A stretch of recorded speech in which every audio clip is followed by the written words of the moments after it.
Друзья, всех приветствуем на канале Рыболов Копатель. И мы сегодня с товарищем генералом поехали до обеда покопать, скорее всего, металлолом, потому что немецкий поселок, и в 90-е годы с воинской части,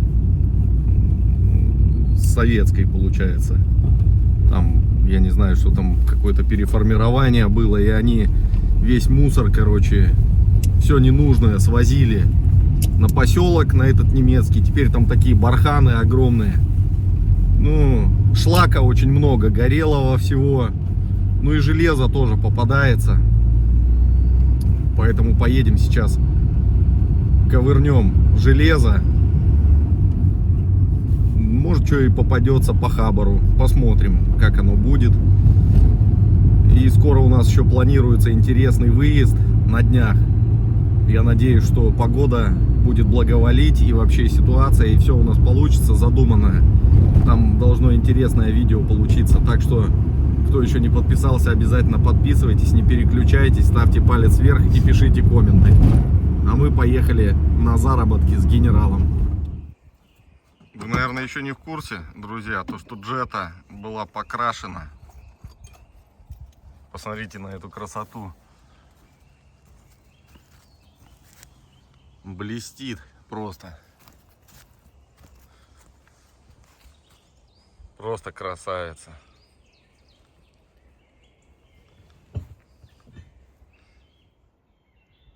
Топ Гир, блин. Ну а мы отправляемся на барханы с генералом. Вот тут вот просто куча металлолома, друзья. И мы его отсюда извлекаем. Как поют птички. Вы только послушайте.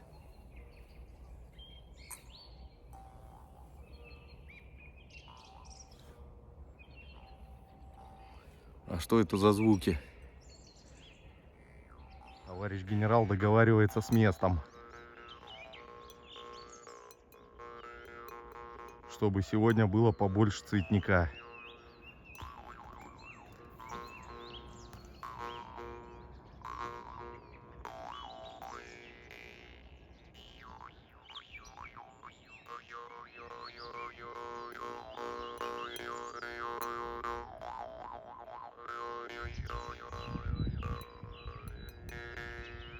Металл должен быть.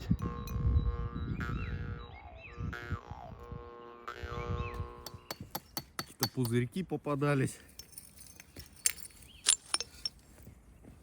Кто когда-нибудь копал металлолом, тот, должно быть, знает, что занятие это не менее увлекательное и азартное, если сравнивать его с походами за сокровищами, поиском кладов и тот коп, который вы привыкли видеть на видео: монеты, пуговицы и так далее.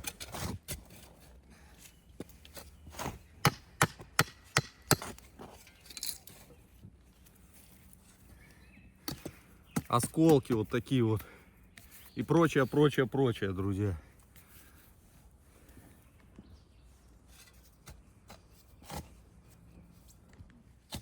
Но необходимо отметить то, что копать металлолом не всегда удобно и комфортно. В первую очередь нужно обеспечить условия нахождения автомобиля в ближайшей доступности. В данном конкретном случае нам очень и очень повезло, потому что копаем мы практически рядом с подъездным путем. Машина находится примерно в 20 метрах от нас. И ходить нам далеко не надо. То есть копаем мы на одном месте, разгребаем завалы и оттуда извлекаем металл. Кроме непосредственно металлолома также попадается медная проволока, иногда и довольно приятного веса. Также всякие латунные артефакты, что мы отдельно сортируем и тоже сдаем. При наличии такого места, где все находки сосредоточены на малой площади и отклоняться никуда не надо, за 2 часа, в принципе, как и в этот раз, можно легко накопать пару сотен килограмм черного железа.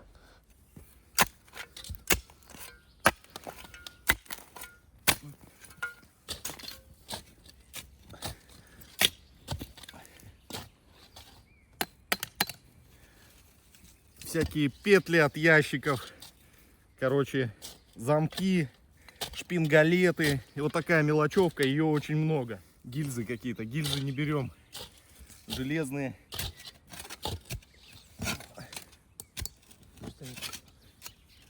О, от кипятильника.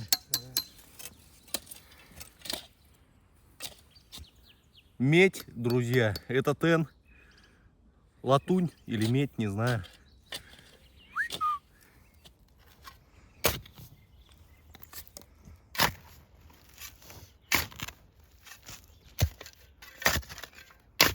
Ландшафт мы не нарушаем, мы просто передвигаем его. Кстати говоря, мы копаем без приборов здесь. Потому что тут вот эти навалы шлака. Даже прибор не нужен, он пищит просто без передыху. Поэтому смысла никакого нет его включать. Вы думаете, это немецкий патрон? Конечно. От лампы. Такой можно и даже в накопитель, да, сюда? Бау.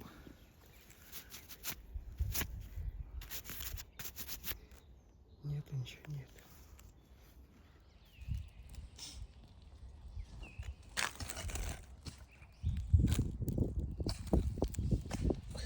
Генерала находка.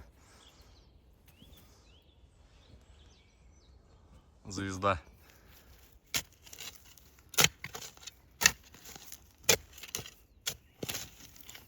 Латунная. Вон кусочек откололся, просто она горела, судя по всему. Вот и стала такой.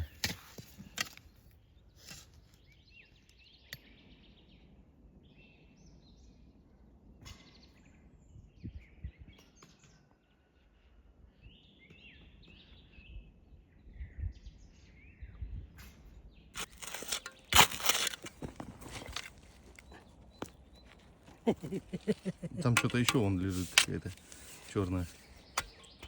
А, это колесо, наверное. Да.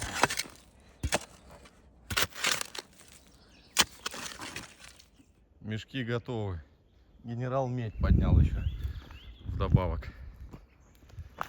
Дубайские дела, как говорится.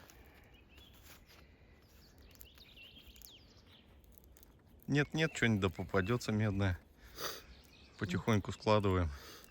Да. Уже тонна есть в гараже у Паши. Шутка. Килограмма 2-3 набираем, сдаем сразу. Живем мы не богато, как говорится, да? Но в Дубае собираемся. Смотрите, ребят, пришелка вон. Пришелка летающая. Вот эти вообще приятные бидоновые дела. Это, мне кажется, вот этих цилиндров сверху они стояли. На бидонах, да. На военных. Ключ. С приходом весны и тепла и на копе все меняется.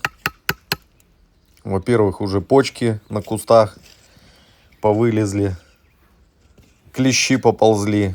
Практически каждый коп с одеждой снимаем, и не по одному. Но это еще не пик. С клещами еще предстоит побороться. Друзья, напишите, в какую цену в ваших регионах на сегодняшний день принимают черный металл. Также интересны цены на латунь и на медь.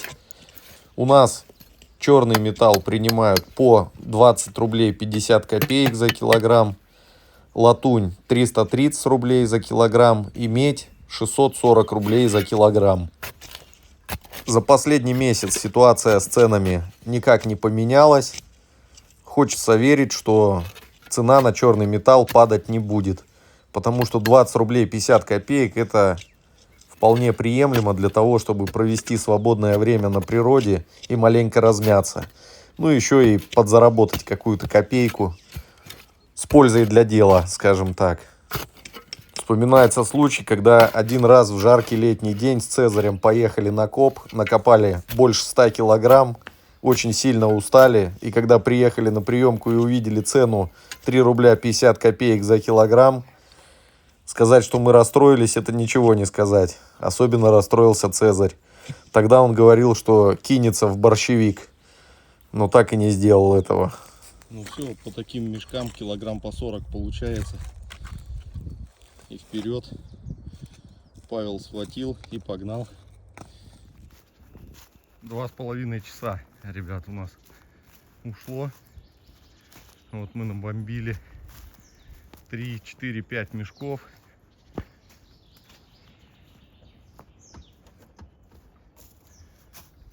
Два уже загрузили. И вот эти сейчас еще закинем. И еще заначка была по трубам.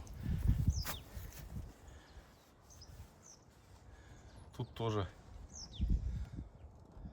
плюсик.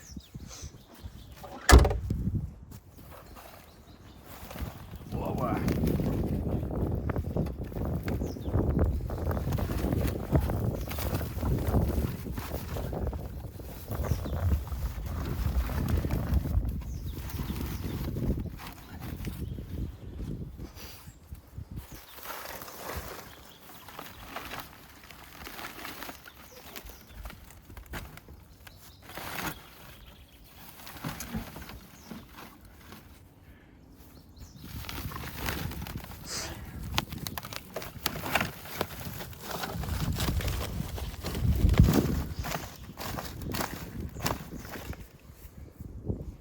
Упаковали. Время 10 утра. Мы отработали, генерал наколедовал с утра, и как бы оно пошло сразу же. Так что мы поехали. Генерал, вам нравится металл копать? Ну еще как. Особенно когда цветной. Я люблю вот цветной металл. Вообще классно. Когда гусеница, например, латунная или медная идет.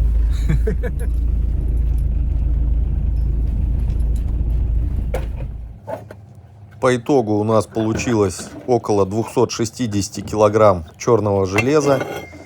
Цветного металла было мало, поэтому сдавать мы его не стали. Отправили в накопитель, потом отсортируем и сдадим, когда подкопится маломальски.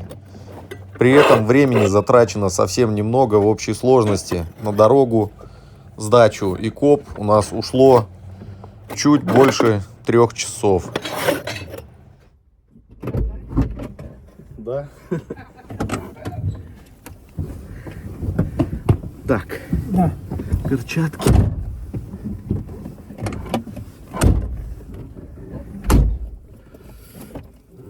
Пять 100, короче, получилось. На этом наш сегодняшний выпуск подошел к концу. Всем большое спасибо за просмотр и до новых встреч.